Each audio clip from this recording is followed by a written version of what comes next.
BlogTalk Radio.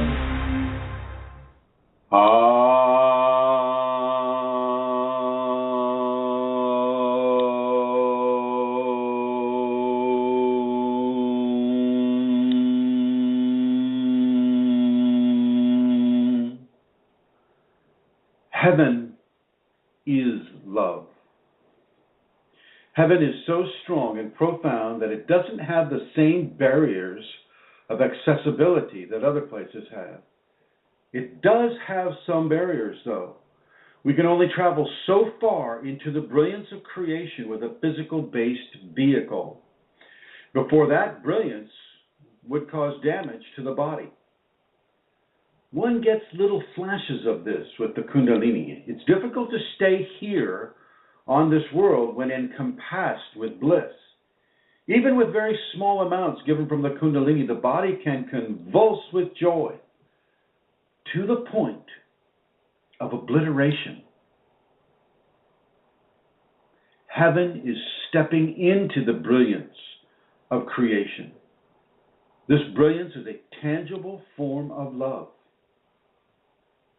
So know this and be with this. And welcome to this conversation about your Kundalini awakening experience. My name is Chrism, and I would like to welcome, first of all, everybody in the chat room here. I see Julie, and I see Julia, and I see Fashji, and MJ, and Steve, and Suka. Hello, everybody. And without further ado, I would like to welcome the Queen of Questionable Comforts, Mrs. Amelia Santara O'Connor. Hello, Amelia. Hello, Chrism. I see I'm the Queen of Questionable Comforts again this week. You're back to that. I have that status returned. Thank you. It's wonderful to be here as always, and if I could just tell everybody in the chat room that I don't have access to the chat room tonight or today, so I'm unable to see the questions, but I think you can, Chrism, so type in anything that you would wish to ask, and Chrism will see it there, hopefully. So I'm sorry I can't help you with that, Chrism, tonight. So it's okay. I understand. You have unique circumstances there today. Yes, indeed. So I will begin by, again, giving everybody the address that they can go to if they want to support the Kundalini Awakening Systems program and Chrism and the work that he does for people who are going through a Kundalini awakening process, for people who are looking for information about the Kundalini. This address is www.ascension-kundalini.blogspot.com, and in the upper right hand corner you will see a donate button, and from that point on it's quite easy to donate. As I always say, there is no pressure on anybody to donate. I give this information because I regularly am asked, how can a person donate? And people want to have this information. And of course, I feel it's very important to give this information, as this is, the only means really where Chrism receives financial support. He doesn't actually charge for anything that he does.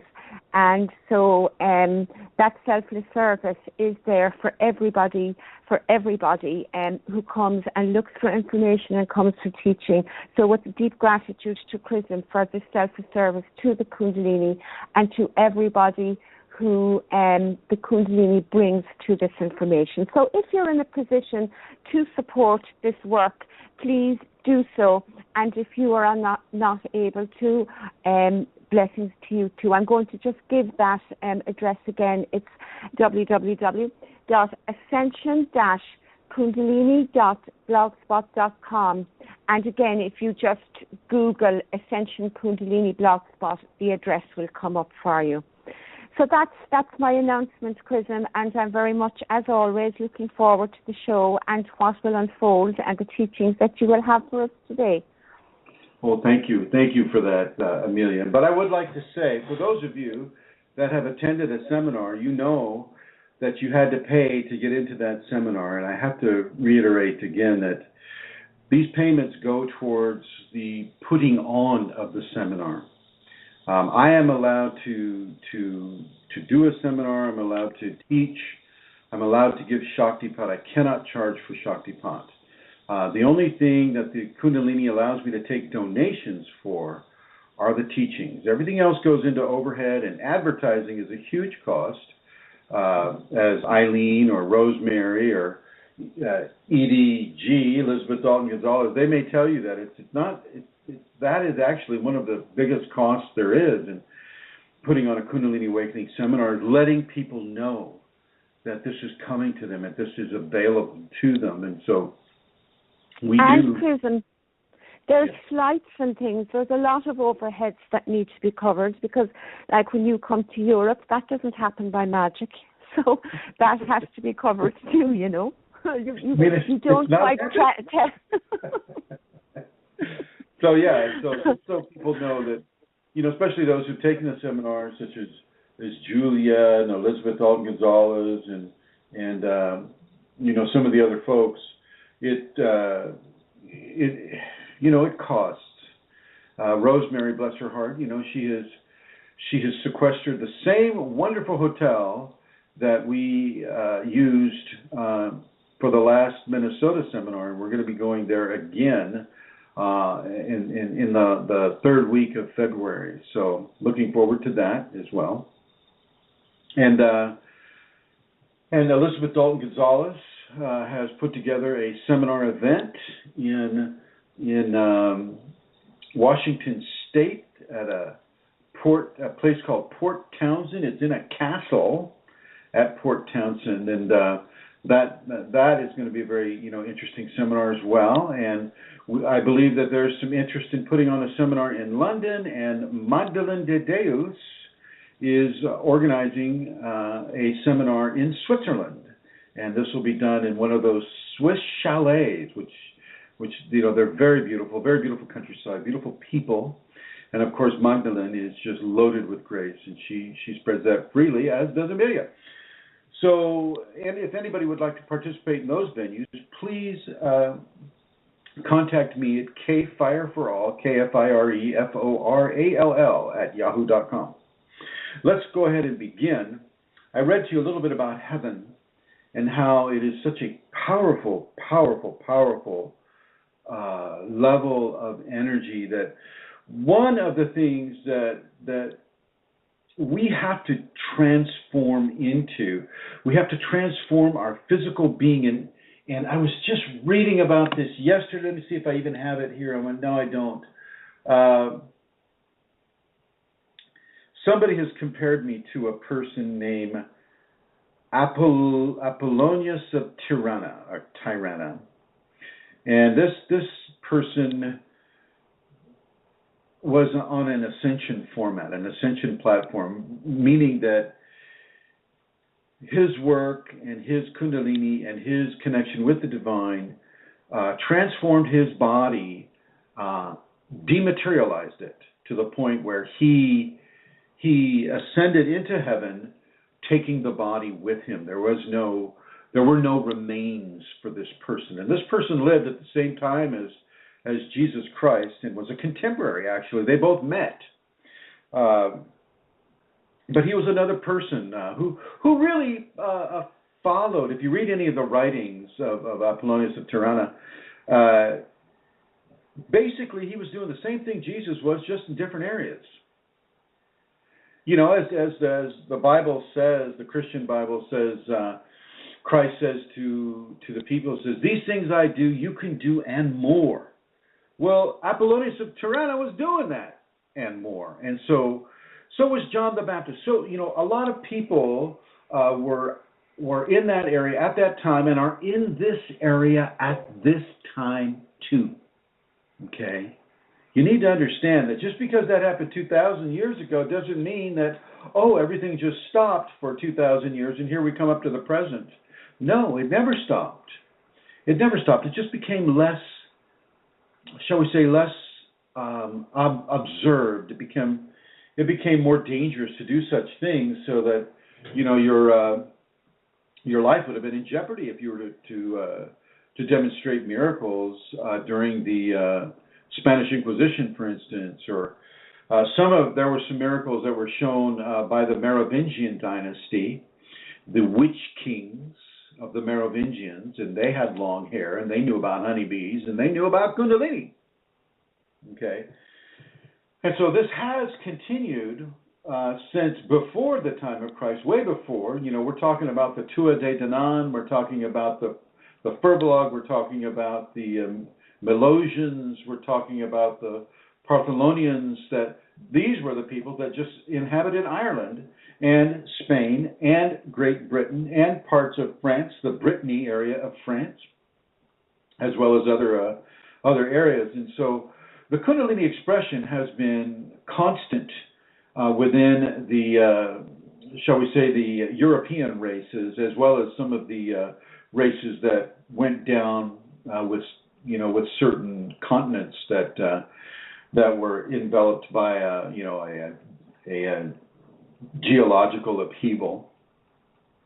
So Kundalini is continuous within our expression, and so don't be surprised that you have it or that you have come across a person who has it. The problem these days is so many people want to have it that they begin to fabricate unawareness. They begin to fabricate having Kundalini. They begin to design and to be inauthentic in their expression and their desire to be known for something. Basically an ego-based scenario. And some of them, were absolutely right on. Ramana Maharshi, Yogananda, Sri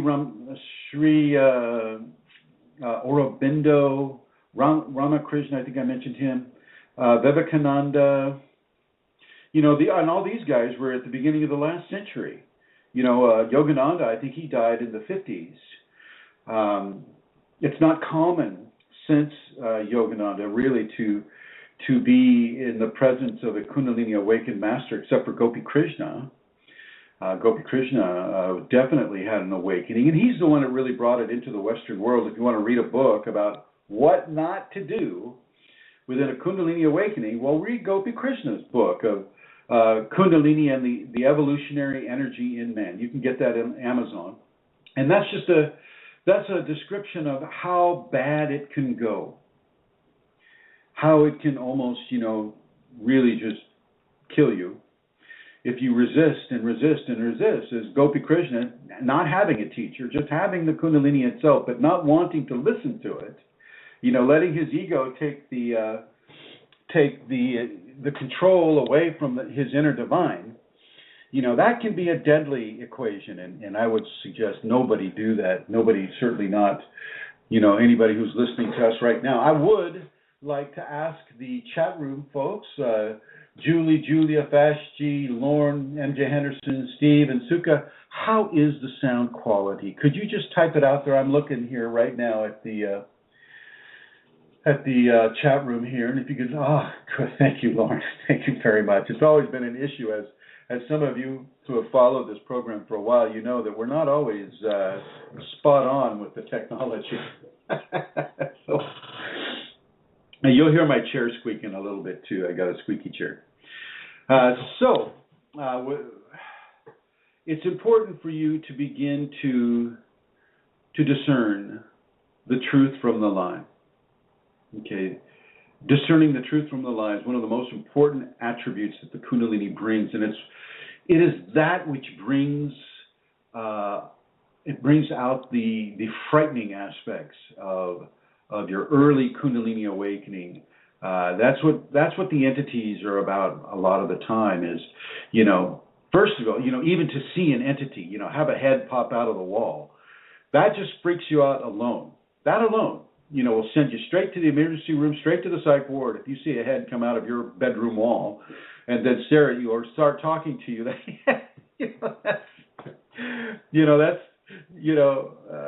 that can really rock your world, absolutely rock your world. And and that alone. And then, but if you get through that, which you will get through that.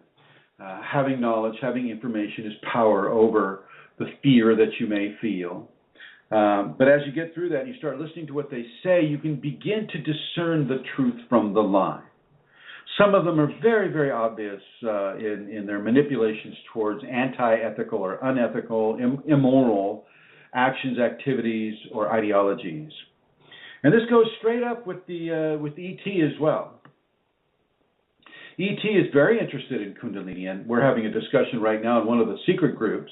ET is very, very, very interested in Kundalini, and whether, some of them may have a matrix type of siphoning, like an entity would, a spiritual entity would. Some of them are trying to use it to augment their own technology, creating wormholes or, things of that nature. But for the most part, divinity is looking at you, my friends. Divinity is looking at you and how you respond. The more trust you have in your Kundalini, forget about entities, forget about ET.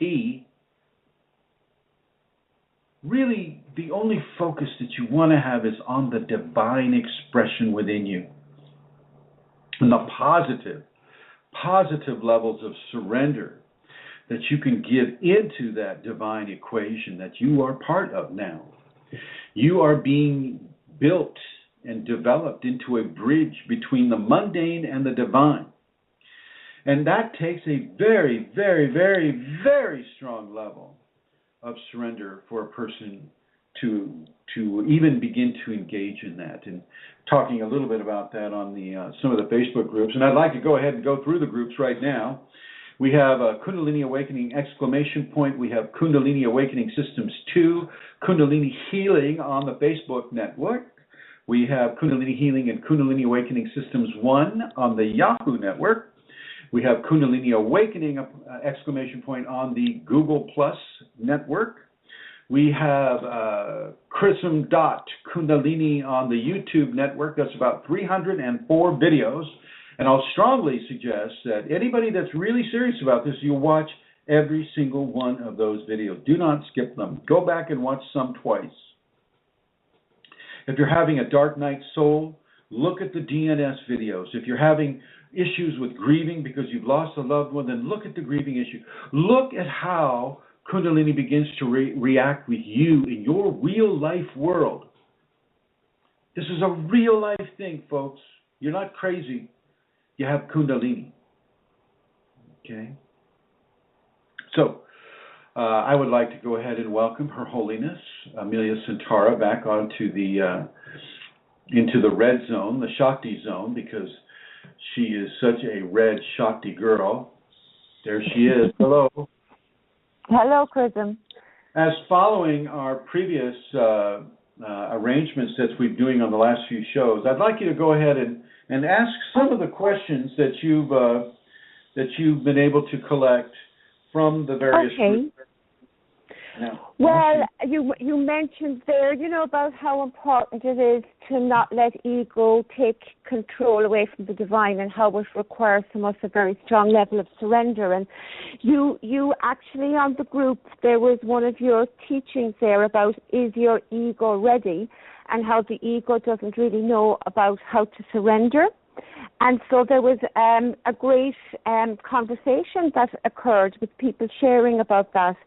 And towards the end of it, there was a question asked that I would like to just put out now, Chrism, for you to maybe speak about here. It said, in getting rid of the old patterns of behavior, is this what Kundalini plays the most part in? Is this how the transformations take place? Does Kundalini kill off the patterns from within the nervous system? Well, I really, in the context of the Kundalini, I never use the word kill because, once again, Amelia, you're echoing now. Put you over here. Back into the Shiva blue. Yeah. So in the Kundalini context, I rarely mention the word kill or destroy or of that quality with regards to the ego. The ego is very similar to our inner child, our inner 6-year-old, and we don't kill our 6-year-olds. We just teach them a better way to express themselves. And so this is certainly what I'm suggesting that a person do with regards to breaking through the patterns that are within the consciousness. Not so much the nervous system. It's not so much about the nervous system. Nervous system is literally it's a wiring of the body. It's how the body is wired. It's not so much a container of consciousness. Consciousness uses it to allow the body to feel and to sense and things of that nature. But the nervous system itself is conscious, but it's part of the physical bodies of energetic distribution within the human system. And so, so part of the transformation is really about replacing patterns. And, for instance, I have students right now who are deeply, deeply involved in repatterning themselves through surrender and through obedience to the Kundalini and through obedience to that inner divine and to some degree to obedience to the flesh teacher as well.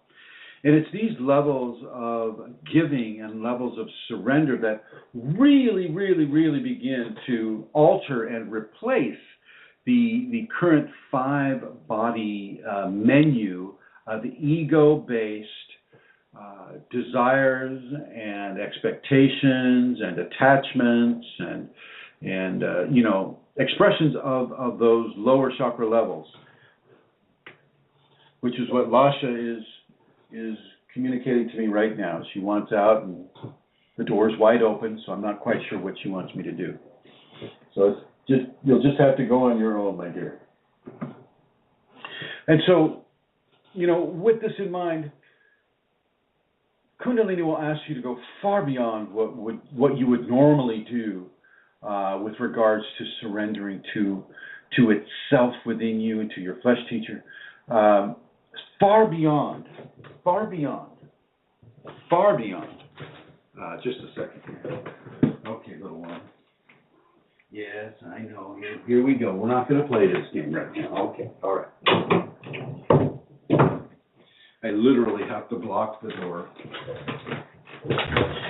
Okay, so, surrendering within this context will take you far beyond what you would normally do within societal acceptance. I mean, it's way beyond that. Way beyond that. It goes far into more primal areas. It goes far further into a repatterning, a reprogramming of how you interact with life, how you interact with yourself, how you interact with the idea of divinity, how you interact with the idea of you becoming a semi-divine individual, how you begin to interact with other people with regards to service, with love, with compassion, with forgiveness. These are the hallmarks of enlightenment. These are the patterns that will replace the patterns of fear, of grudges, of hate, of easy anger, of greed, of fear of loss and want of gain. These are the patterns that will be replaced. And the Kundalini will reward a person for these efforts. I mean, you definitely feel a huge, huge, huge level of connectivity with the Kundalini. For instance, one student just yesterday, this is a person that is inside of the political arena, and this person's running for office, and went on to a website where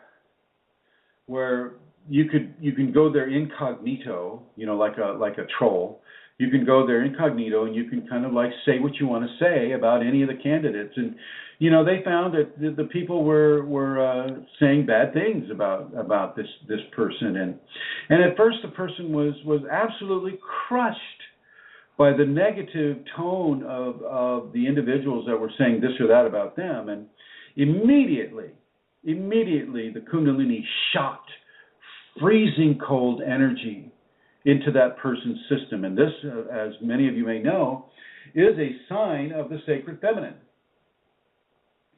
It's a sign of the sacred feminine, and as that shot in to that person's awareness and tactile feeling, the person realized that, oh my gosh, Shakti, Kundalini is hearing this and reading this, and the Kundalini knows how I'm feeling, and that I need not be upset over this. I need not be afraid of this. I need to just trust the Kundalini. And as soon as that person began to understand that quality, a delicious warmth, loving warmth of acceptance came through that person's physical system.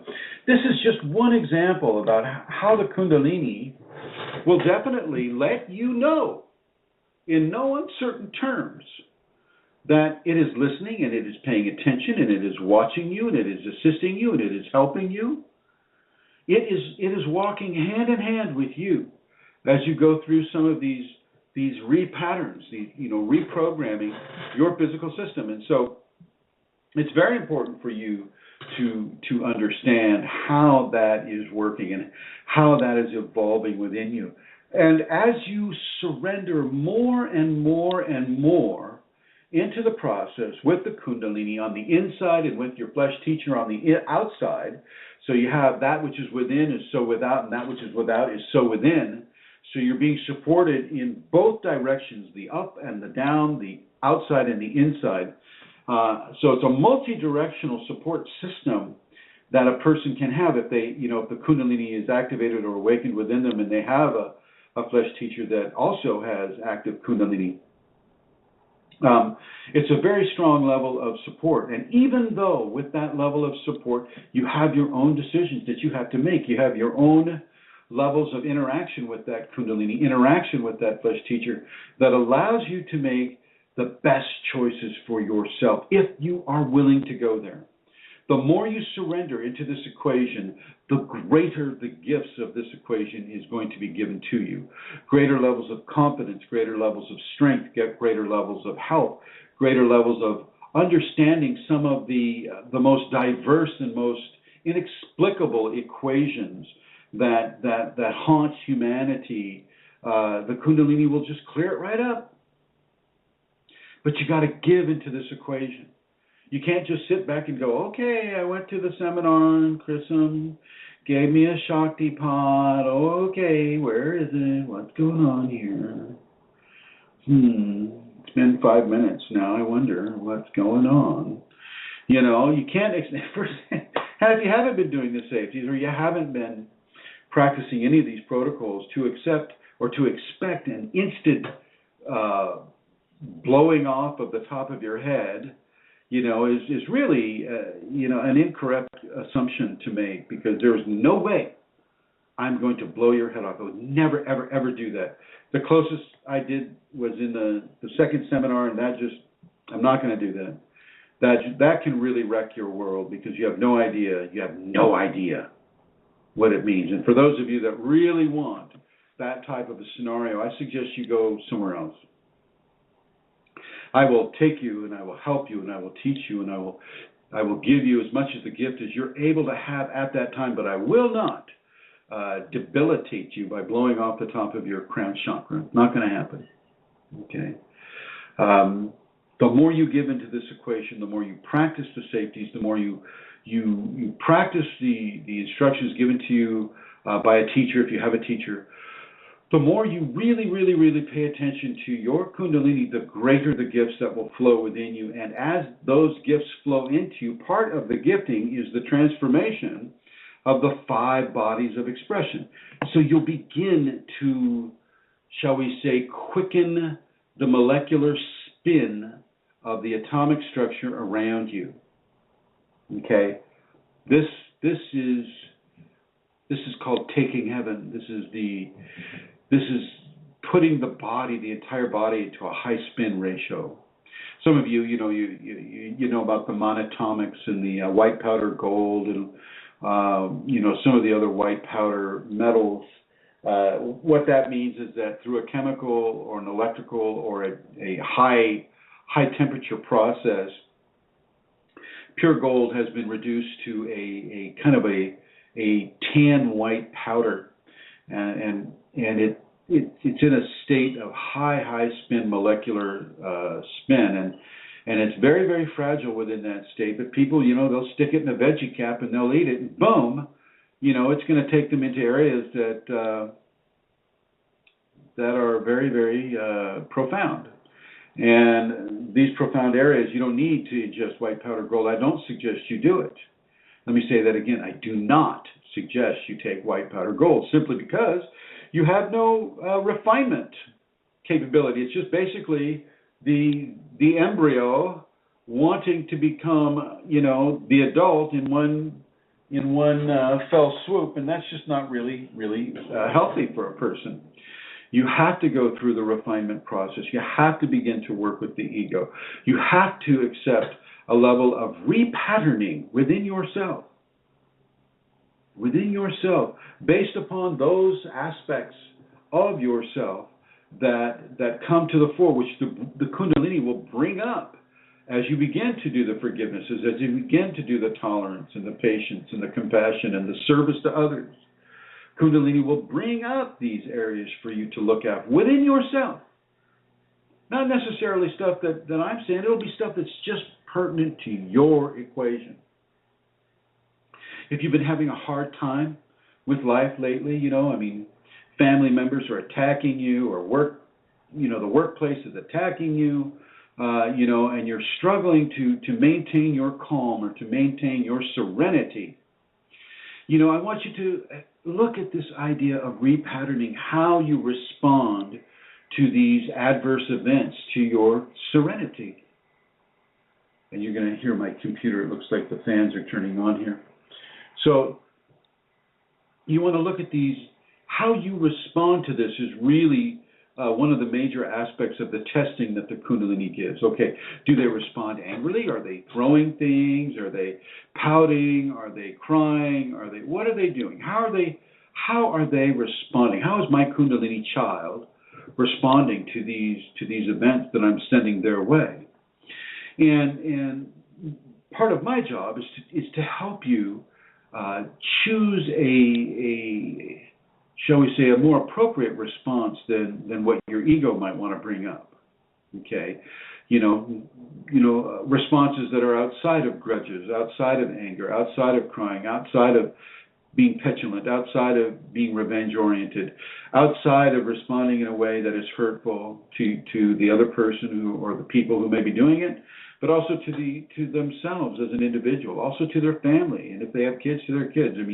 You have to begin to repattern these areas of your life. And if you're being given difficult situations that are coming up in your life, well, this is an opportunity for repatterning. Some of you may know, I asked Amelia to go in like at 1 in the morning or later at night, and it'll be lashing rain, as she likes to say. Lashing is kind of an Irish thing. I'm not quite sure why. But anyway, lashing rain, and I'll have her go into a dark forest.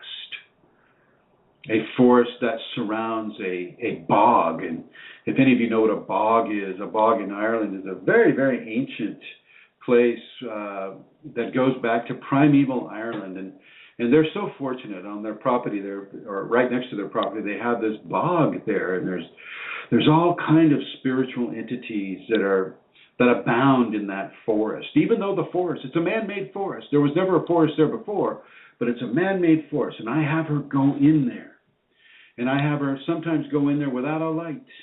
I want her to go in, and I want her to begin to really trust the Kundalini, to really surrender to the Kundalini, to really obliterate her fears, obliterate her concerns, obliterate, the idea that somebody might discover her there, or that some sort of untoward event may happen.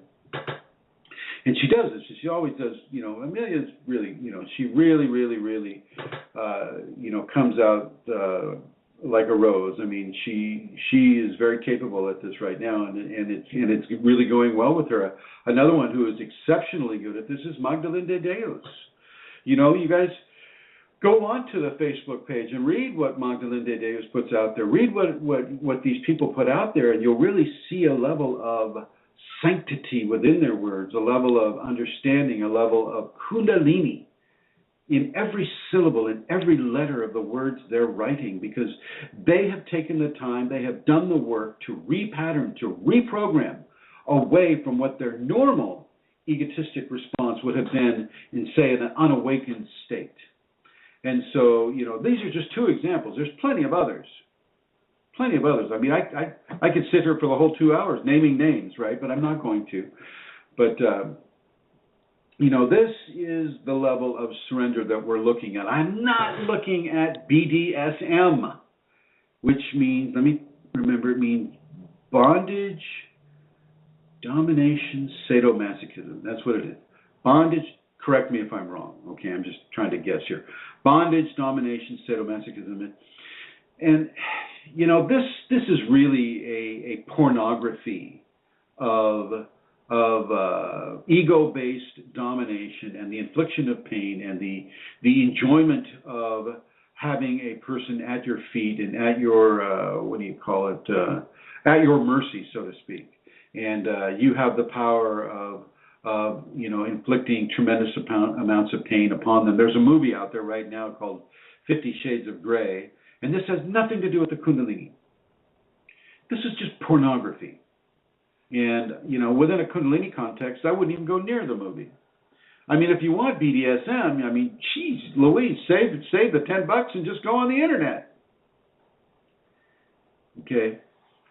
And I only bring that up because some Kundalini teachers on the internet engage in that practice and call it normal and call it, that it's a good way to teach a person about Kundalini. Well, I don't agree, because it locks a person in the lower chakras. It locks the person into the ego, and it begins to formulate around the ego ideas of domination, ideas of control, and so it makes it that much harder for that particular person to break out of that.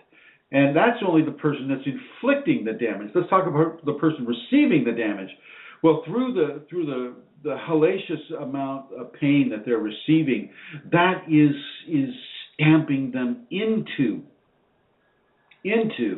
a corner, stamping them into, and through the pain, it's a forced molding of what's the word? A forced molding of a type of surrender that really has nothing to do with the Kundalini.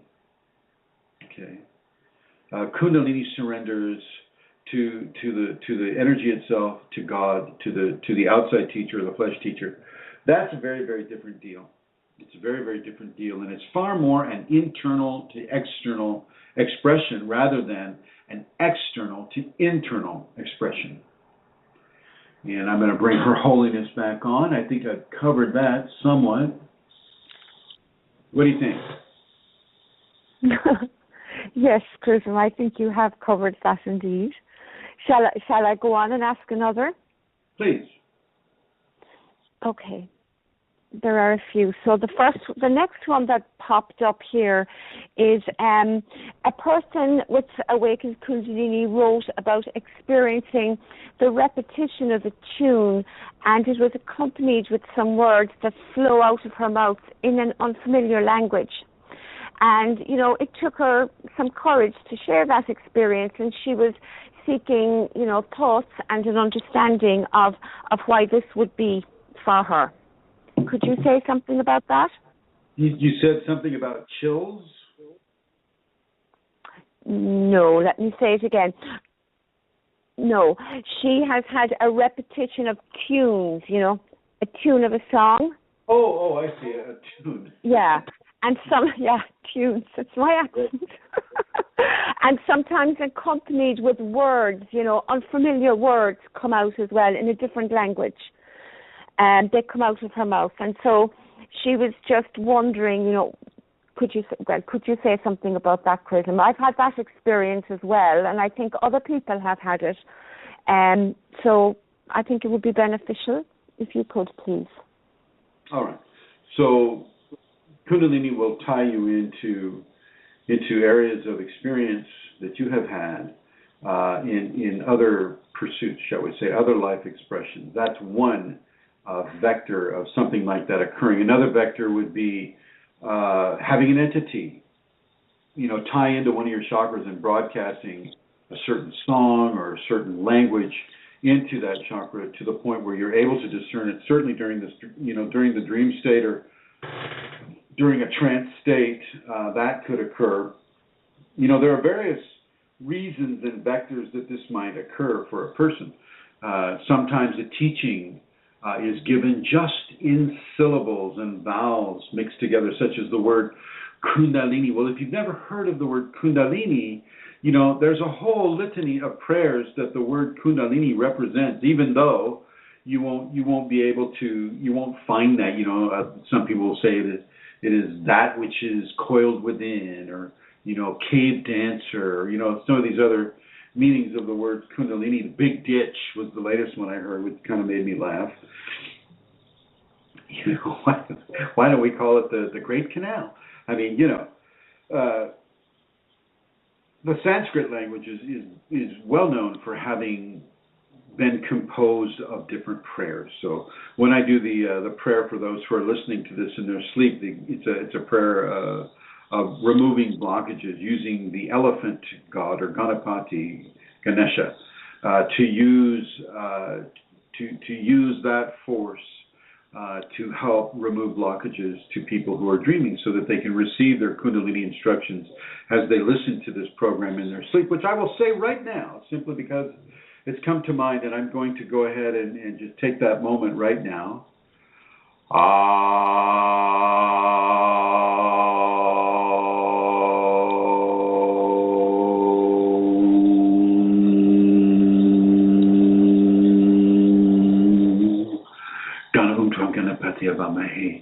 Kevin Kevinum Pamashavastamam Jeshtarajam Brahmina Naspet Alahana Semanu TBC the Saranam.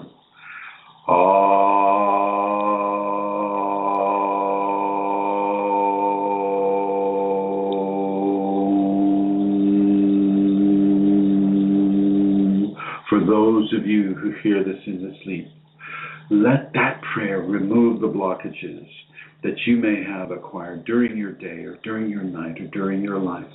Let the contents of your Kundalini come forward. Let the wisdoms of grace permeate your soul, open beyond the ego as you traverse the transcendental states during your sleep. And so as the people begin to mouth these syllables begin to change the frequency of the energetic response of the Kundalini within them. It doesn't have to mean anything to you. As you surrender to your Kundalini, as you surrender to the words that are coming through, as you surrender to the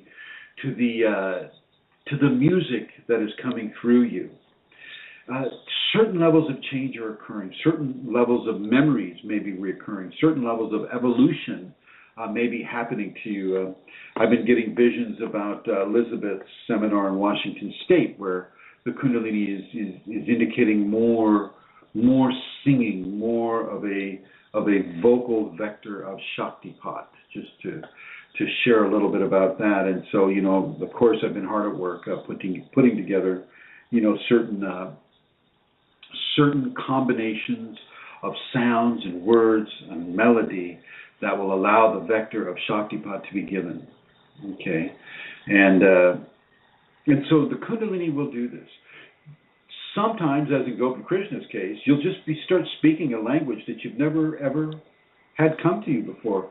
Gopi Krishna was writing poetry in German and in French and in English and in other languages that he'd never spoken before. He was a Hindu guy. He spoke Hindi with some Sanskrit. Okay? So Kundalini has the ability to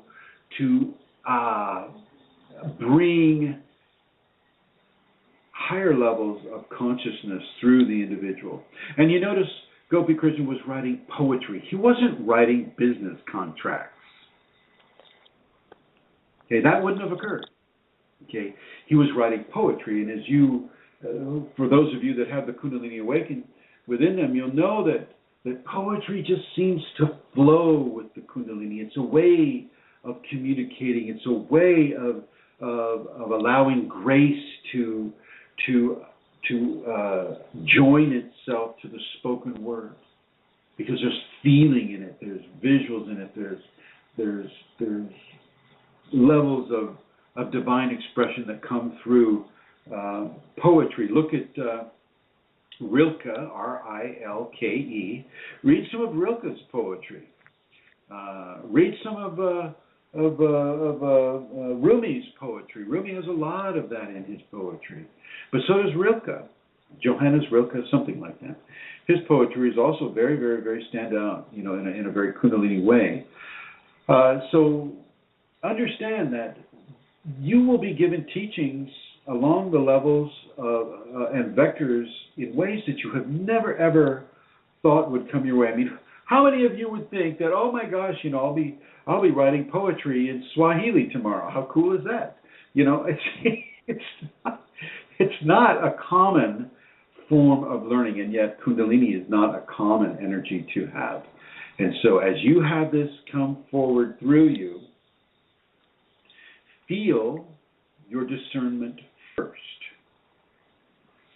Feel if it is coming through your Kundalini. The Kundalini, as it did with the political person, it will let you know in pretty soft or abrupt terms that this is from the Kundalini. If there is any other kind of form of malignancy or maliciousness or immoral type of scenarios, you need to discern that as well. And if you feel that, well, you just change that channel. You just change that channel. That's just a test of your discernment. And as I was saying to one of my students earlier today, you own your space. You own your space. You own your body. No entity, no ET gets to have control over you. I don't care how many government vans are following you around. Okay? You own your space. You own it. And you claim it. And you take it.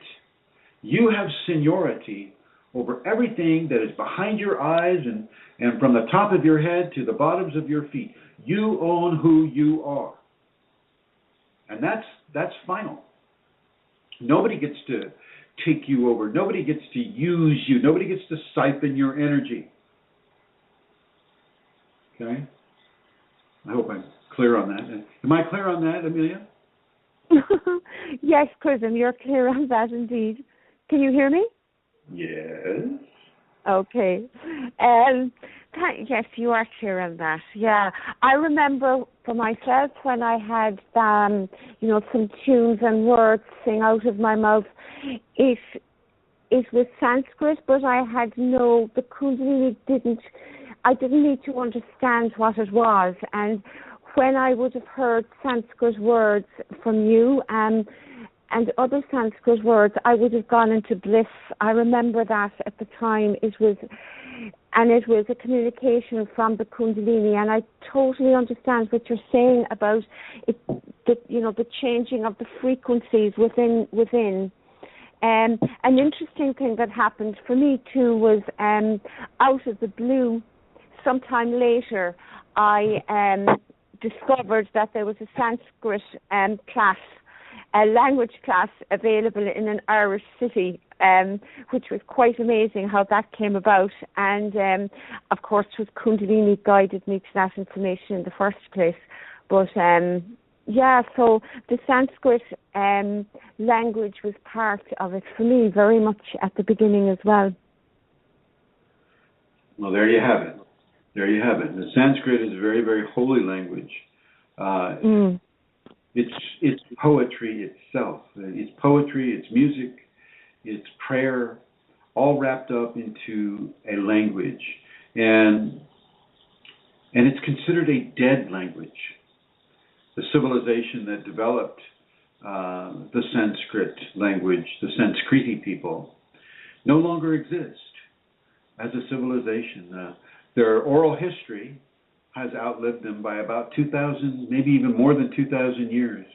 Their oral history is what is remaining of the Sanskriti people, and the language has outlived the civilization. The Hindi people now that partake of the Sanskrit people as their ancestors are completely different within their understandings of spirituality, their understandings of grace. The rishis, the people that authored the Rig Veda and some of the other Vedas, they no longer exist within the continuum of time that we have, that we're operating from right now. Of course, those who are, of the rishis who became Kundalini awakened, you step outside of time. Time no longer exists for those who are no longer part of that continuum. It is a stream. It's like a river. You can step out of the river.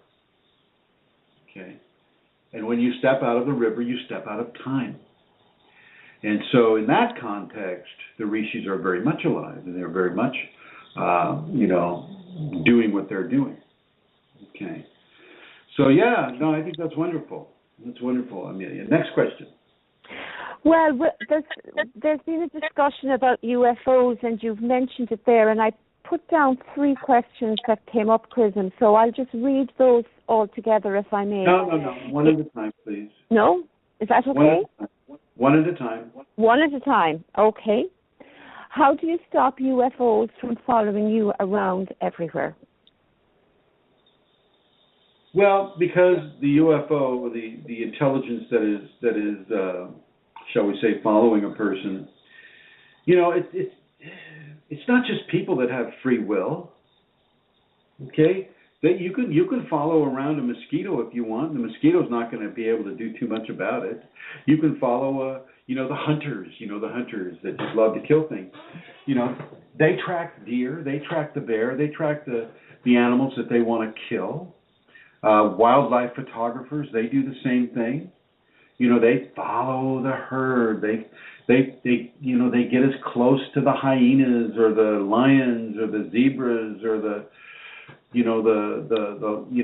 of the animal that they're interested in. Even though they're just going to take a picture of it, to the animal, if the animal had like a human within a human context, it'd be going, "Oh my God, did you see that thing? It looked like this really big eye pressed up against something's head, and it's following me." Oh, and it makes these little clickety sounds. It's so weird. So you can imagine how the animal would feel if, when we follow them around with a camera, or when, as we drive a car past, or any of the things that we do with the animals is just as easily done to us by an intelligence that has a greater level of technology. And a lot of people, as I've said, a lot of people that have Kundalini attract a lot of attention because it's not common for physical organisms to be able to go from zero to divinity. Okay, humans get to do that. That's part of the, shall we say, the reward of going from the lower primate, a person that's just interested in sex, drugs, and rock and roll, right? And just breeding and consuming and breeding and consuming into a person who is incorporating some of those themes, but also bringing in higher concepts of spiritual transition, of religious discipline, and then moving on up into meditation and moving on up into some of the higher chakra expressions over a series of lifetimes. Just because you have the body and you died, it's not a one-time gig. Sometimes the contract is for the whole human expression, which means that you will stay locked into this game until you graduate from it. I.e., however many lifetimes it takes for you to come into the grace of the divine, then that's what it will take for you to come into the grace of the divine. And that is when you get to exit the game. That is when you no longer have to live another lifetime. That is when you can move on. Now, within this process of coming closer and into a greater level of divine interaction, you're going to attract entities that don't necessarily, first of all, one of the things they can't understand is why anybody would want to go into such blindness. Why anybody would want to only have 5, possibly 6 senses, and sacrifice all the other senses that are able to be utilized outside of the human, the frail, F-R-A-I-L, the frail human systems. Oh my gosh, why would you do that? So there's a lot of interest that a person with Kundalini has, because a person with the Kundalini is at that flowering point, that point of flowering that has taken so many lifetimes, so many lessons, so much human expression to gain, and then here they are. Here they are. Now they're starting to flower. Oh my gosh. This is the divine unity that is occurring now. And that generates a lot of interest in not only spiritual entity, angelic entity, but also of UFO types of entities. The UFOs have been with us for a long, long, long, long time. Who do you think put those animal images in the plains of Peru, the Nazca Plains? Okay, it wasn't the Incas. I got news for you. Who was it that drew those lines on the Nazca Plains, those almost like airport type of lines? It wasn't the Incas. They didn't have that technology. They walked in to the technology that another race left there. Okay?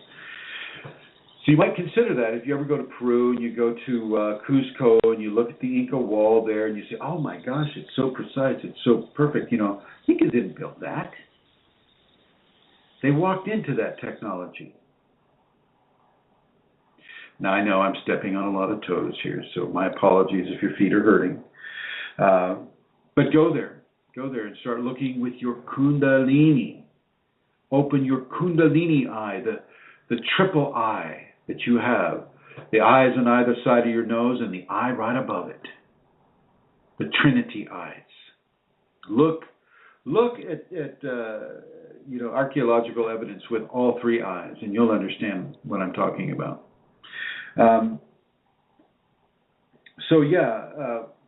With regards to ET, they've been here for so long, and they're watching.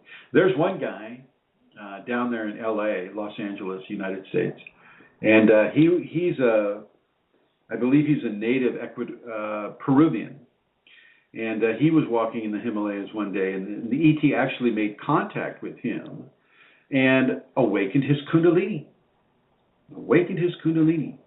and then helped him to learn how to live with it and to be with it and to do things like that. And now he has this big group of people down in Los Angeles that take trips down to the Andes to make contact with the ETs. I forget his name, I'm sorry.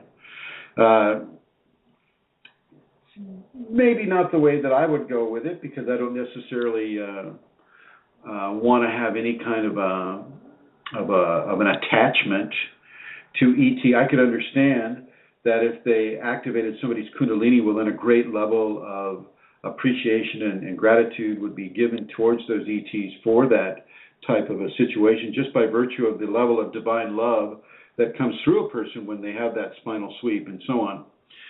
But I don't know that anybody else has been activated that way. Once again, I feel that the best way to activate is through refinement of the soul, as somebody else was calling it, the fire, the crucible of fire, or something like that.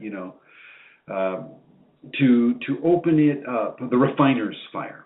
The refiner's fire is what they're calling it, which is quite appropriate. It's a very appropriate term to use with regards to the Kundalini, and that is the way to come into the Kundalini. And one of my students, they've gone through Christianity, they've gone through certain forms of Buddhism, they've gone through these different levels of understanding, and it has really augmented their Kundalini awakening experience. It has allowed them certain levels of freedom because they've already undone a lot of the ego programming that has occurred. And they're able to follow their inner guidance. They're able to do this type of a teaching, to receive this type of a teaching. And they're doing very well. Very, very, very well. As can you. Any of you who are listening to this. In the archives right now, those who are sleeping, those who are on the chat room right now, anybody can do this. This is not outside of your ability simply because you're hearing this information.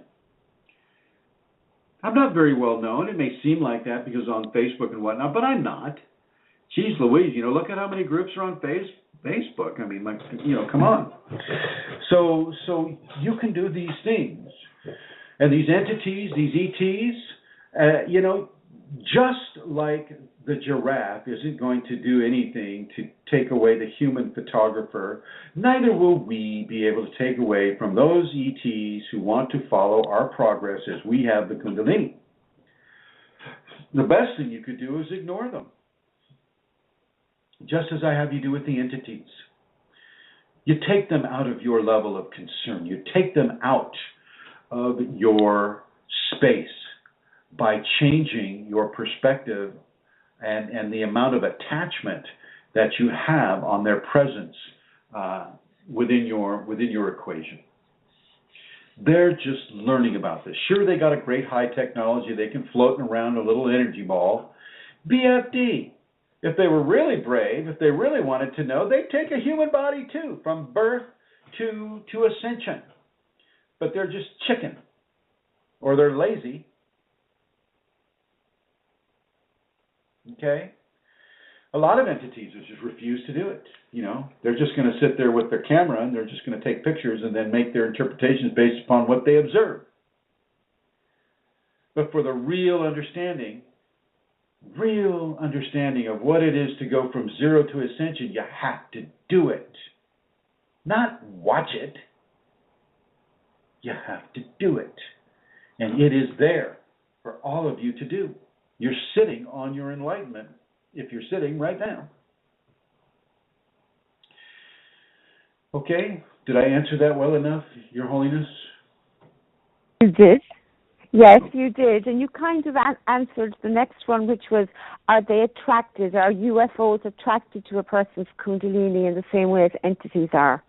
Well, they're attracted to the energetic signature. They're attracted to they want to try to, some of them want to try to figure out a way to use divine energy to work with their technology. Okay. There's a woman out there, I don't know if she's still alive or what, but she wrote something called The Chrism of Lyra. The Prism of Lyra, Lyra. Prism of Lyra, Lyra. Her name is Melody Roberts or something like that, but The Prism of Lyra is the title of the book. It has my Kundalini led me to this book, in an old bookstore, it's all, they're selling off all their books because they were going out of business, and Melody Royal, Royal. And it's a pretty good description of how things are going with ET out there. And I don't usually go with channeled information, as many of you know. I am not fond of channeled information, but my Kundalini gave me a pretty good boost to read this one. I was given to read this one, and so I read it and I absorbed it and I looked at it and I related to how it is here at this current time. There are a lot of ETs that are visiting here. certainly as you go down to John of God's down there in Brazil. I mean, John of God's Casa de Dominacio, the house of Saint Ignatius, down there in Abadiânia, Brazil, is basically right over a big, I mean, people have seen the ships go into the side of the hill right there. I mean, this is in the Mato Grosso. It's kind of way out from anywhere, and you know, they have the main highway connecting it with Brasilia and with other cities to the east. But John of God, you know, I mean, they go right on in, and there used to be a picture hanging up on his wall that they took down, and it was Christ. It was a picture of Christ, and with a giant spaceship behind him. And as I came down there, I've been down there 3 times now, and as I came down there, I literally saw E.T. E.T. takes the form of saints in the Catholic tradition, because most of the people that are there in Abadiânia are of a Catholic persuasion, and so these ETs take the position of a saint, you know, Saint Ignatius or Saint whatever the heck, right? And they come in there as healers, or they disguise themselves, say, as one of the ETs that I worked with was named Dr. Augusto, and that's how he would say his name. Soy Dr. Augusto. And, you know, very, very tall, very, very kind of thin, wearing, you know, surgery gowns just to hide most of their physique, about 14, 15 feet tall. But I have to say, they do good work. They do good work. I received a healing in 20 seconds just out of testing them. I just wanted to test them, see if they were any good. And they're good, I gotta say. You know, if you've got something that the MDs are going, oh well, you better get your affairs in order, Chrism. I think you're not going to make it, and you know you've got 6 months to live or something like that. You hop that jet down to Abadiânia and you play by the rules. I don't care if you're Catholic or Hindu or Buddhist or whatever your persuasion is. You go down there, you play by the rules. You say the Hail Marys, you say whatever the heck. I wasn't Catholic, but I went down there and I played it by the rules, and I received, okay, and it was quite nice to find a place where you could, you know, some of the worst traumas that a person can have, you know,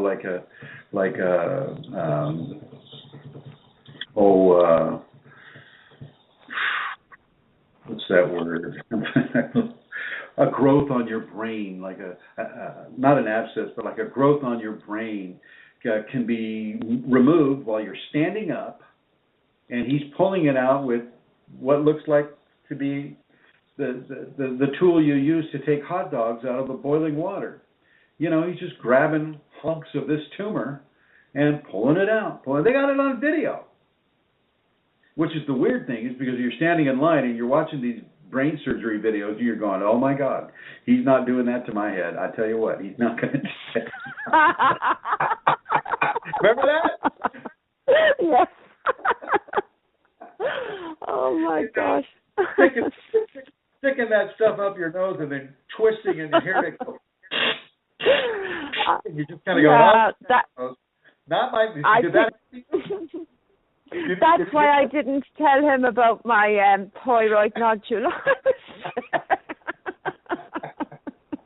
Ain't gonna happen. I tell you what, I was getting pretty nervous. I didn't know, you know, whether once you're standing in line, my first time there, whether or not you have to do it, right? And I was going, that's right. There's no way he's gonna scrape my eye with that rusty steak knife.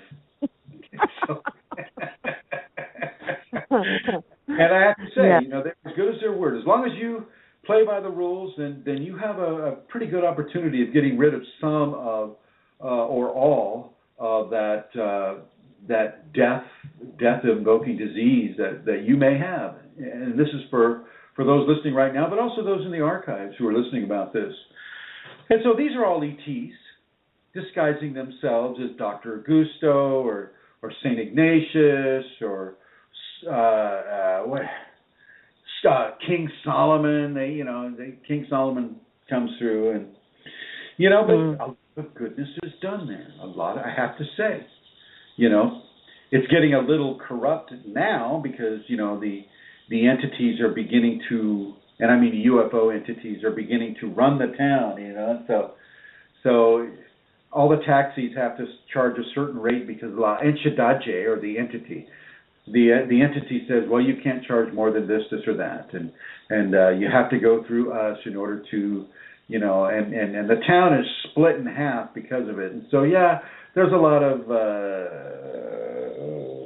commercialism kind of corrupting the whole process down there. But it, I have to say, if you play by the rules and you forget about what you think you should be doing with regards to, you know, AMA-based medical systems, you can receive quite a bit. Yeah, and also, Chrism, you know, when I was down there, my own Kundalini, there was a huge response in my own Kundalini as well when I was there. How did you respond? What was the response? Well, when I was there and I was sitting in the meditation room, I can't remember what it was called. There was this particular word for it, but you went in there. It was the cuarto de entidade. Yes. Well, when I was in there, yeah. Yes, the Kundalini within me, you know, radiated to people that were. I could feel that, and went from me to people. That's what I mean. I could feel the Kundalini in me when I was in the room on my own. And I think a lot of the visions and things that occurred to me there was through my own Kundalini allowing that. Yeah. Yeah, it was very. I enjoyed it. I recommend it to anybody. I mean, it's free. Yeah. All you have to do is provide your, you know, the airfare down there from the United States. I believe I was able to get a round trip ticket at that time for $700 or $800, and I was working at that time, so I was able to earn that. And I don't know what it cost you, Amelia, to go from Ireland to there, but a lot of people from Europe, from Scotland, from Australia, from the United States and Japan, and a lot of people go there to get those healings. There's a lot of Irish people go there actually, through with cancer and different things. What was interesting as well was that, for sure, what you're saying about, you know, the hills around the casa in Abidjani, I can't pronounce it. Well, the hills around there, definitely you could feel a frequency that is very different to other places. I mean, it was definitely ET, a vibration. I mean, yeah. I was finding double terminated quartz crystals about 3 inches long on the ground. The place is riddled with quartz crystal. And I have this weird crystalline substance that when I was there, it would rain every day. It would rain every day at a certain time, like 2 o'clock in the afternoon, downpour of rain. And I loved it. And I'd go out to the hill, which is called the Point, and you'd see these rivulets of glitter just flowing down the hillside. And I collected some of that glitter, and I still have it to this day over here. I'm not quite sure what to use it for. I have some as well. So entity doesn't have to be a negative. UFO entity does not have to be a negative. It can be a very positive, grace-based scenario. You know, the Tao still exists outside of the body. Within the first 2 levels of the astral, the Tao exists, and there are entire civilizations that exist within the astrals, and that group that is working through John of God down there in Abidjani, Brazil, is one of those civilizations that are doing this. And it is all basically towards the same goal that we're operating from right here. It is towards enlightenment. The reason why so much interest is taken with us is because we can go all that way from right here, right now. It's a big deal. You know, it's a big deal. You're going You're going from physicality straight to divinity. You're bypassing lower astral, mid astral, upper astral, causal, mental. You're going straight into the divine. That's a big jump. That is a big, huge bridge. That's what Kundalini is doing. That's what Apollonius of Tirana was doing. That's what the Christ was doing. That's what Buddha was doing. It's a big deal. And for those of you that have it, Diavi, Fashti, MJ, Madeva, Steve Jerky, you guys are on this path. You should just don't kiss the mirror in a non-egotistical way. You should be so appreciative of what is happening to you and the opportunity that you have. Really go back and listen to what I said about repatterning and really begin to repattern. Become devotional. Become totally surrendered to this. Let this dominate your expression, your life expression on this world. And if E.T. wants to follow you around, just, ignore them. It's just like the photographer following the giraffe. That's another question. Oh, it looks like we have a question. What? Oh, okay. Yeah, I think that might be Rosemary. Anyway, Amelia? Well, you've really answered the next one, I think, which was, is it possible that they want to communicate for a positive purpose, or are they up to no good? I would say most of them are probably up to no good. If they're inflicting their presence upon you, knowing that it causes you fear or anxiety or concern, and they just don't care.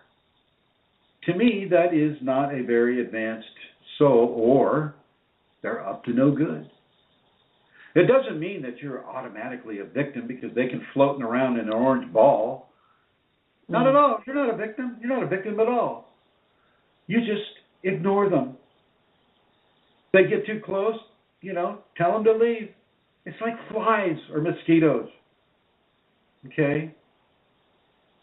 And I don't care, like one of the people, they got a government van following them around, or a convoy of vans, that's just those are the part of our government is controlled by UFO, by ET.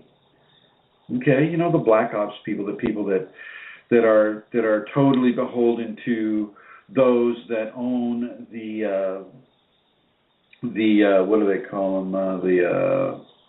The grays, the reptilians, that type of scenario.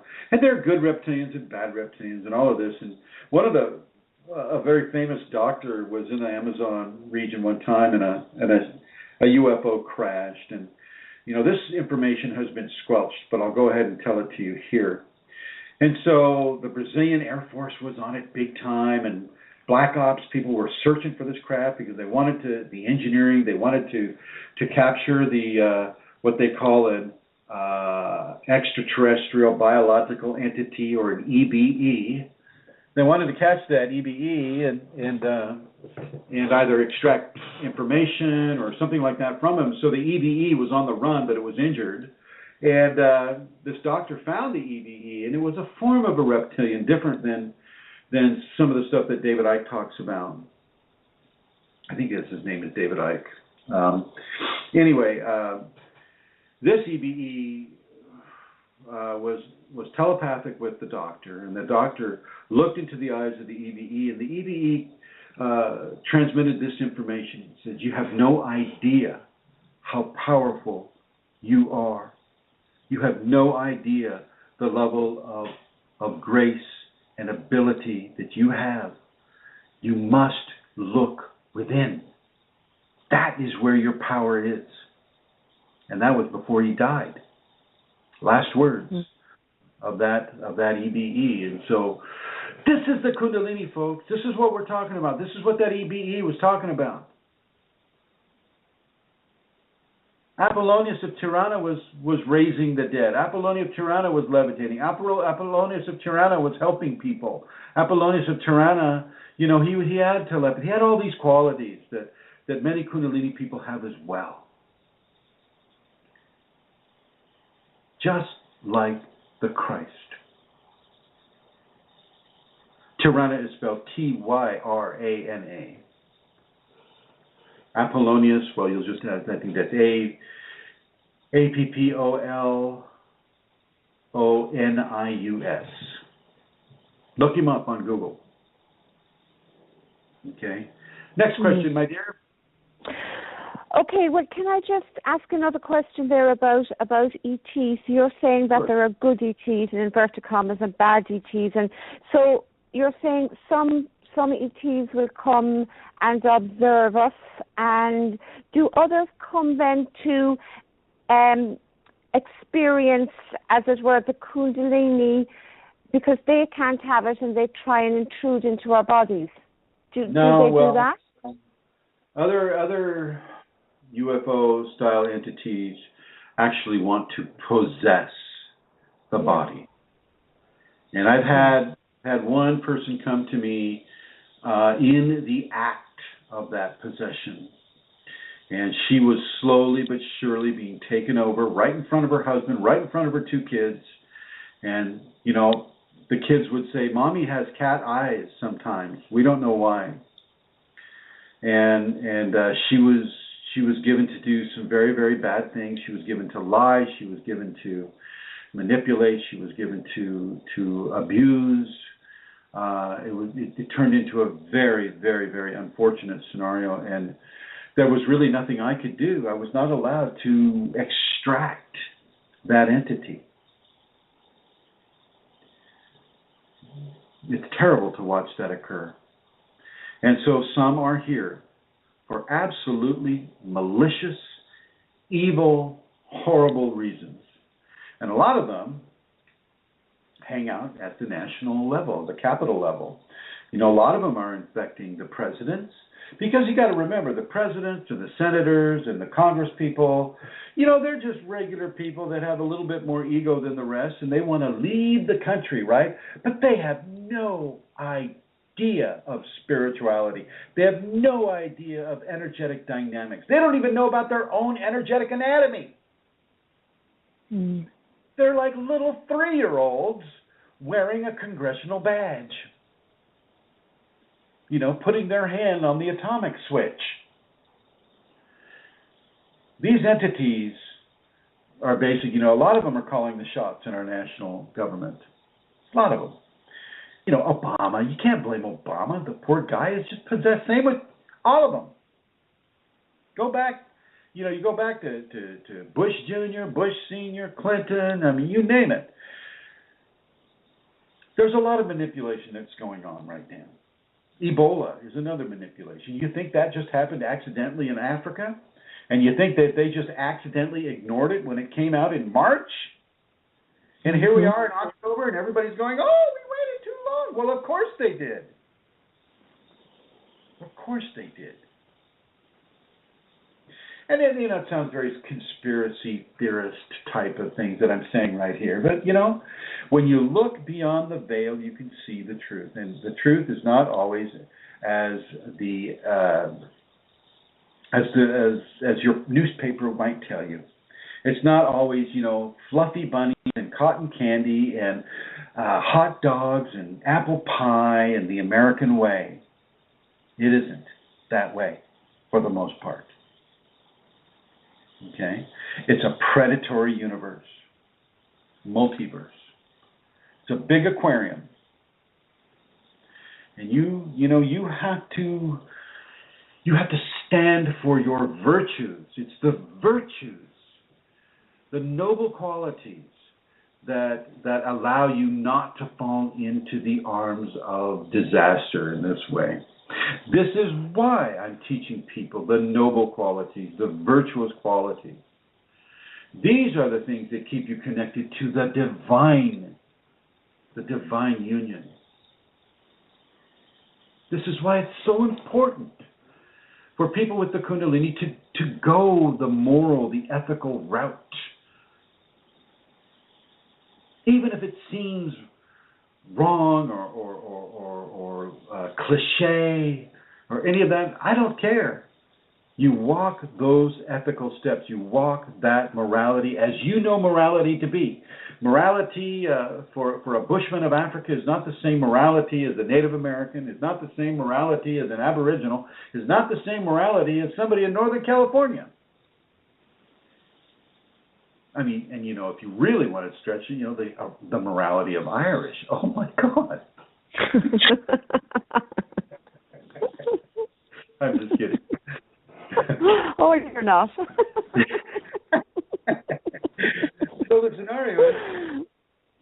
scenario is the safety protocols are far more than you can even ever imagine. Now, I went up to Mount Shasta with the specific purpose of contacting ET. This was in 1986. Took a week off of work, drove up there in my Datsun B210,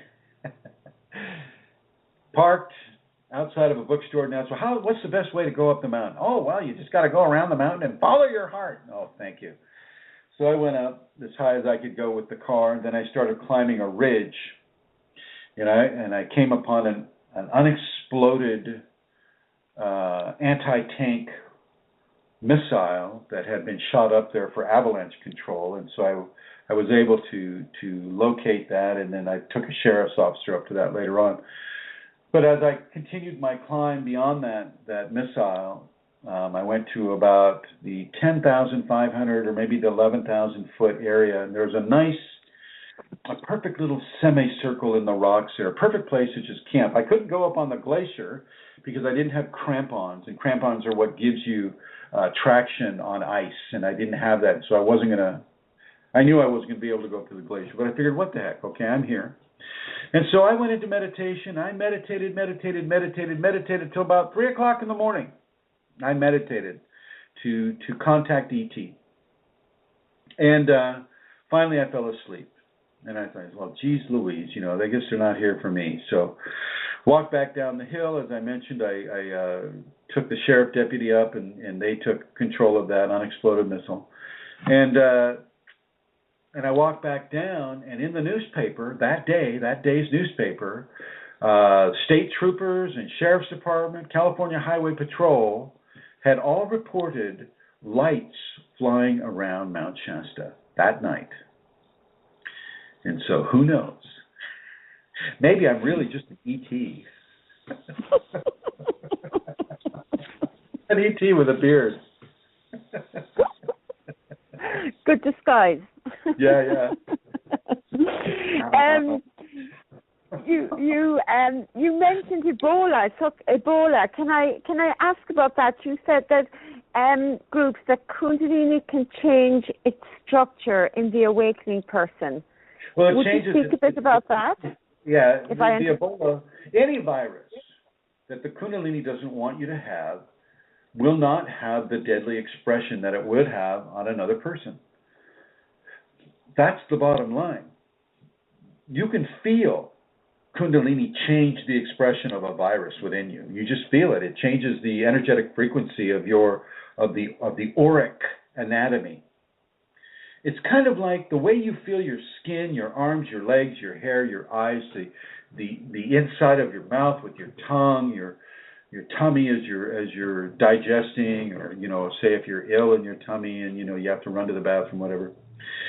These sensate equations are expanded into the auric field, and so when I would work in the hospitals and I'd go into these rooms that are or into the ceilings that are lots of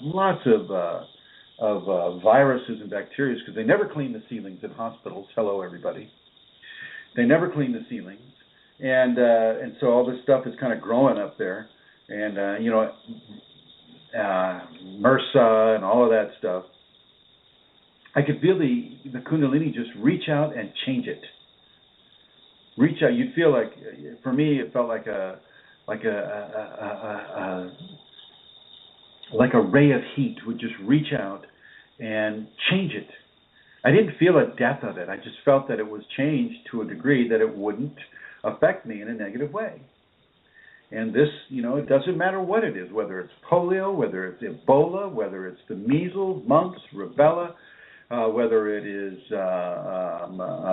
yellow fever or typhus or you name it.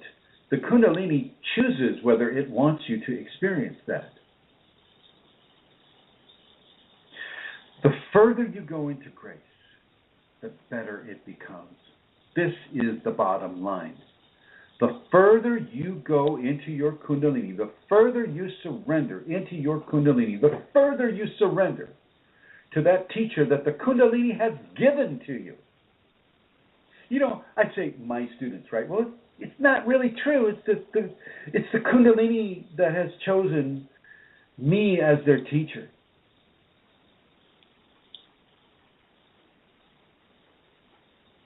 So in that sense, yes, I can say my students, but it's really the Kundalini. It's the Kundalini students. And as you go further into devotion, as you go further into surrender, as you prostrate yourself to the Kundalini, as you prostrate yourself to this energetic divine infusion within you, yeah, you're going to be able to beat almost any disease. But you don't kill it. It just changes. We got to get off of this whole killing idea. I wrote in the group the other day that, divinity is what gave us the idea of ahimsa, do no harm, do not kill. Why do you think it's just like all of a sudden kill our ego? Kill our lower self, our unihipili, as the Huna people say. It's not going to kill anything. It's there for you to train. It is there for you to work with. It is there for you to make the choice and lift the finger and do the work.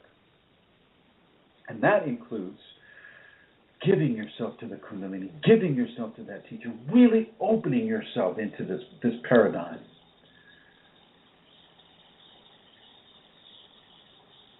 Okay? Next question, my dear. Okay, thank you, Chrism.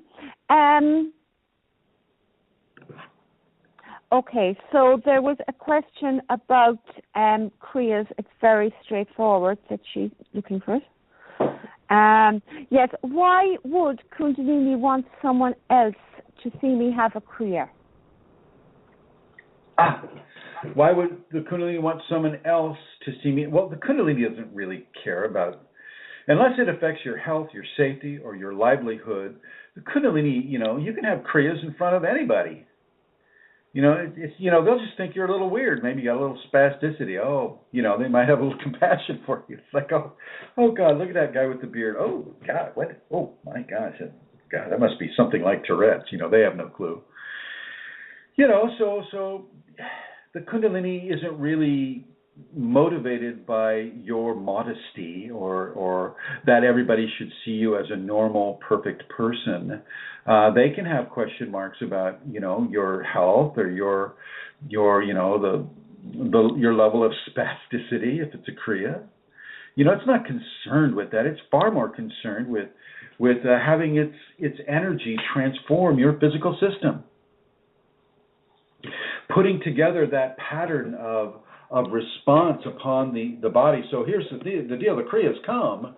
The Kriyas aren't just, the Kriyas put in to the body the platform that the Kundalini uses to transform the body.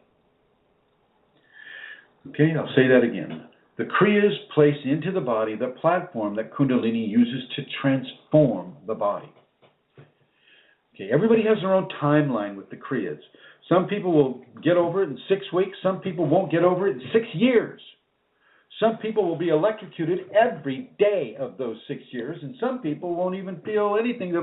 They'll be put into yoga positions in their sleep. Some people get a little bit of the both, like me. Okay? So whether or not you place yourself in a position where a Kriya comes and it happens in front of other people, Kundalini doesn't care. Unless, of course, it's going to harm your life, harm your sustainability, harm your activities on this world that support the Kundalini. The most important thing is your ascension. How people think about you, that's not so important. unless, as I said, it affects your ascension platform. Okay, Kundalini doesn't have that kind of concern unless it affects you in a negative way. So, for instance, let's say I'm a professional driver we'll just say I'm a school bus driver, right? Well, the Kundalini won't necessarily let me have Kriyas while I'm driving that bus loaded with kids. Okay? But as I'm standing around waiting for the kids to come on board and people are, talking with me and, oh, there's a Kriya. Well, that's a different story. Okay? It's a smart energy. It's a conscious energy. It is self-aware and it is intelligent. It knows the person better than they know themselves, so of course it knows when it's appropriate to give a Kriya and when it isn't. Okay? Okay, thank you, Chrism. The next one is about dreaming. It's not so much a question, but it's that, in the group, sometimes we have dreams that are almost like movies, in the quality of how we receive the dream. And so, I suppose my question is, how are we to interpret dreams as being, say, symbolic and maybe being potentially real-life happenings that are to come? How do we interpret dreams in that way? How do we know whether they're symbolic or potentially real-life? Oh, I see, like a prophetic dream, right? Yes. Is the prophetic dream real? Is it going to happen? It can be. It can be absolutely real that it's going to happen, but there's another meaning. There's another meaning to it. So let's just take that dream I think you're talking about, and there's a group of people that are gathered together, somewhere in the world, and they're gathered together as a way of creating energetic change. So these are all Kundalini awakened people, and they're gathered together as a core group of manifestation that is to give a specific frequency of manifestation upon this world. Because World War III, or because nuclear bombs, or because some sort of a thing is going to happen, and the Kundalini individuals are gathered together to begin to modulate these changes, these transformations. I see no problem with that. I would like that to happen tomorrow. Okay? I see no problem with that. And when I do these seminars, that's exactly what is occurring. It's exactly what is occurring. So for those of you that want to be part of that manifestation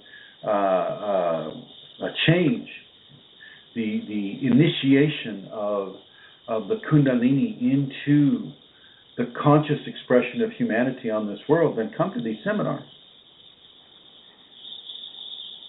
As I said, the next one's going to be in Minnesota. Contact Rosemary Goliath. And her number is 651-452-3161. That's Rosemary Goliath. 651-452-3161. Or Eileen Laurel at 239-246-5608. And then one after that will be Elizabeth Dalton Gonzalez in Washington State. And you can contact her through me, kfireforall@yahoo.com. And then possibly one after that in London, and then certainly one after that in Switzerland with Magdalene de Deus. And once again, you can contact me and I will forward that to Magdalene de Deus, and she can give you the information that you require to come to one of these events. It's very important that people begin to partake of the opportunities that the Kundalini is giving them to come together with other Kundalini people and initiate change for the better on this world. I encourage all of you to do this. I don't care if it's in the Himalayas or the Andes or the American Southwest or Switzerland at the top of the Alps. I don't care where it is. I think we need to do this. And that goes for those of you that haven't had your spinal sweep yet. You're in the activation phase. That's just as important. Now, these dreams, are they real? Are they, yeah, they're real. They're absolutely real, but they're not all about one thing. So, for instance, this particular dream that you're talking about, this can just as well be about Kundalini people just coming together to initiate conscious spiritual change upon this world, regardless of what drives them there. Mm-hmm. And it can also be Kundalini coming together to bring an end to a nuclear evolved game plan that some entities want to run through and ruin this planet with. It's time. It's time to reach beyond your normal parameters of understanding and let this energetic, divine inner self begin to express itself through you. And if that means you got to travel to the Amazon, well, then travel to the Amazon. Or the American Southwest, or Ireland, or Switzerland, or London, or, Washington State, or anywhere else where the Kundalini people have an opportunity to gather together. One of the things we'll be doing in Washington State is putting our hands in the water and giving the oceans a Kundalini divine healing.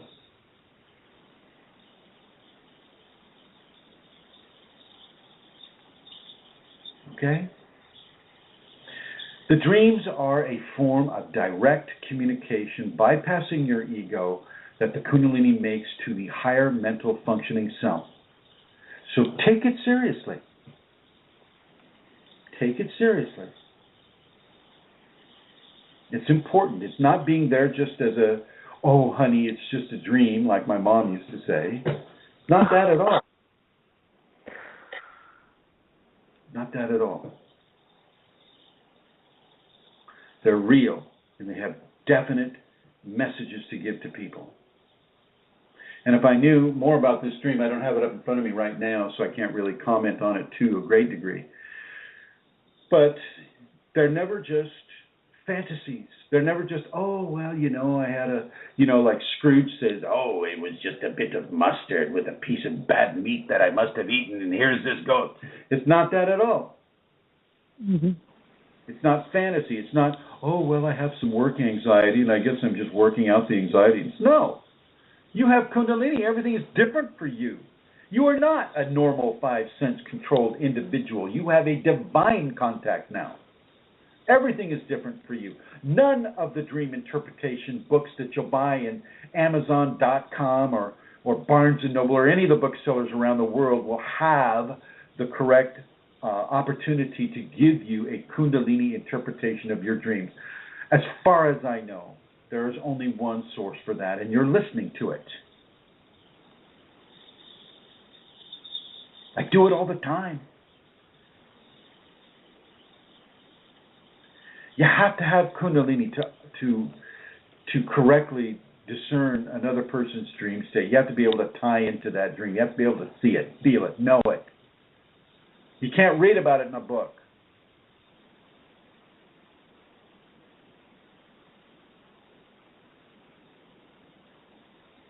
FYI. Next question? I still think a book could be written, though, could it not, Chrism, by somebody, Yes. Yes, yeah. It's there, Yes, yeah, it would be great to see.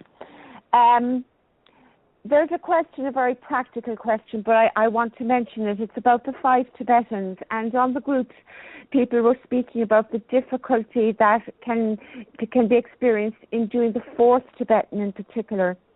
And somebody asked about blocks, using blocks. You can use yoga blocks for the 4th Tibetan.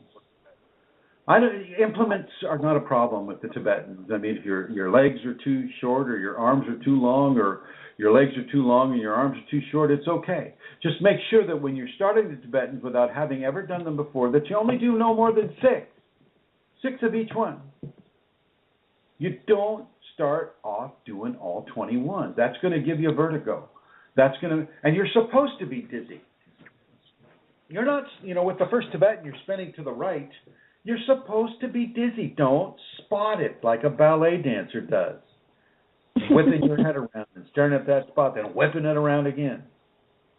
You're supposed to be dizzy. It's supposed to happen that way. Let it come. And because the next Tibetan, you're going to be laying on your back anyway. so it's not a problem. It's not a problem. And do no more than 6 when you're just starting. Let yourself gradually increase the Tibetans to the 21 point.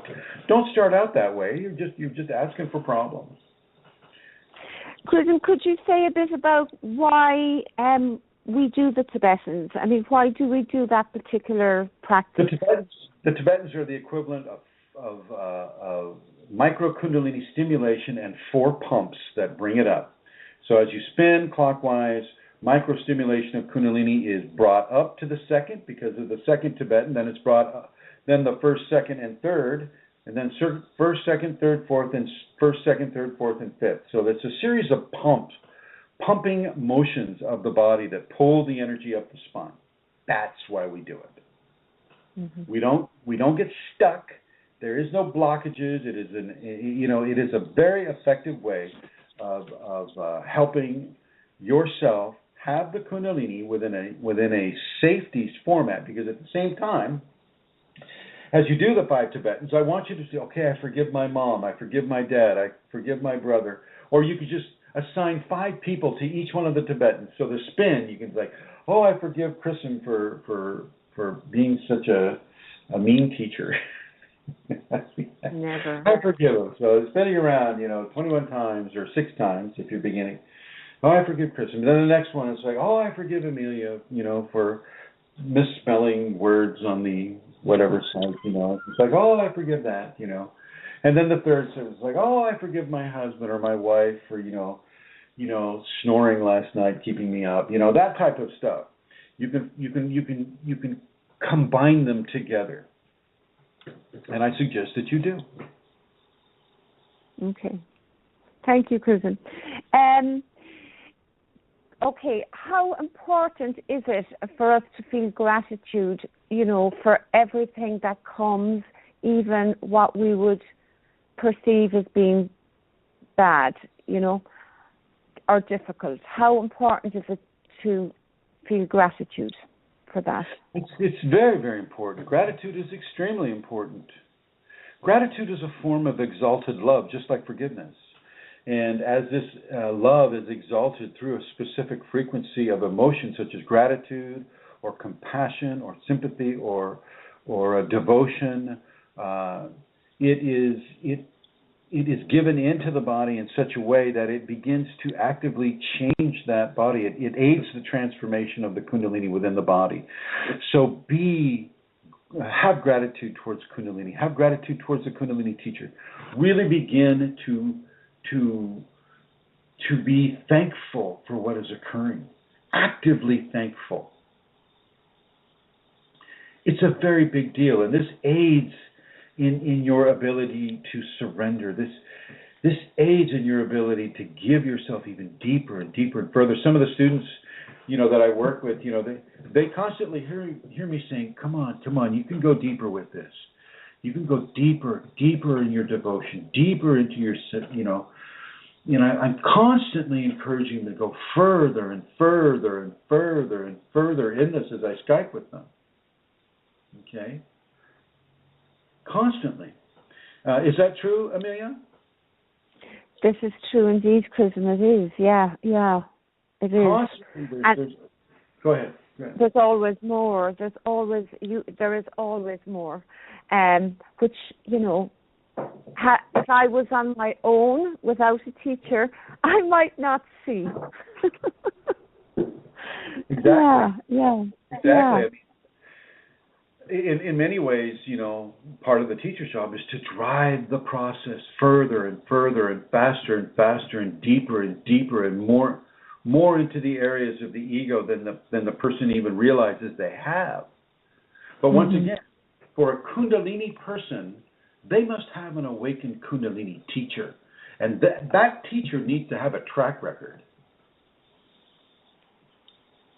That teacher needs to have been able to write about it, to speak about it, the many different ways that you can't just go, oh, okay, I guess I'll trust Swami Johnson. Swami Johnson. It sounds like a nice guy. I'll just go with him. No.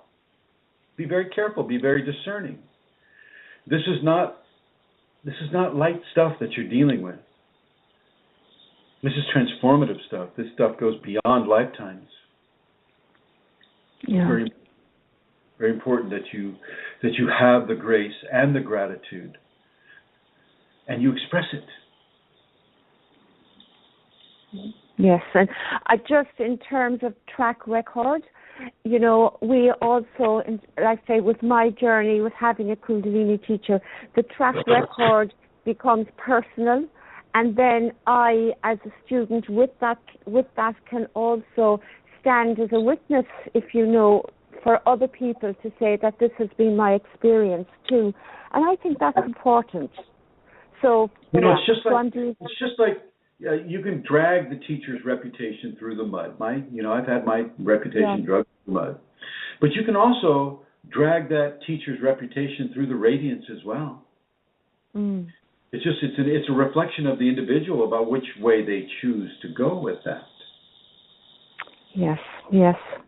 Actually, something interesting, if I could just share it, Chrism, and you're aware that since about, late this afternoon, I began to feel quite unwell, and I had, let's call it, digestive upset. I mean, really unwell now. And your comment about the bathroom was a referral to me, and nausea and this. But the interesting thing is, as the program started, and I've got waves of nausea, and I'm hoping that I will be okay, I am perfectly okay. And as the program has, from very early on, it has gone, and I am completely relieved of all of those physical symptoms. So I want to share that because it's actually been quite dramatic. Are you sitting down? Yes. Stand up. Go ahead. Standing up. How do you feel? Perfectly wonderful. Well, I have to tell you, excellent. ladies and gentlemen, she contacted me before the show. She said, Chrism, you know how you sometimes say that Amelia's in the bathroom? Well, that might be a real thing this time. And if you see me go into the yellow zone, that means I'm in the potty, and I'm not going to be available if you can help me out. And of course I said, yeah, sure. And I'm not surprised that the Kunalini has reached into her and given her that healing.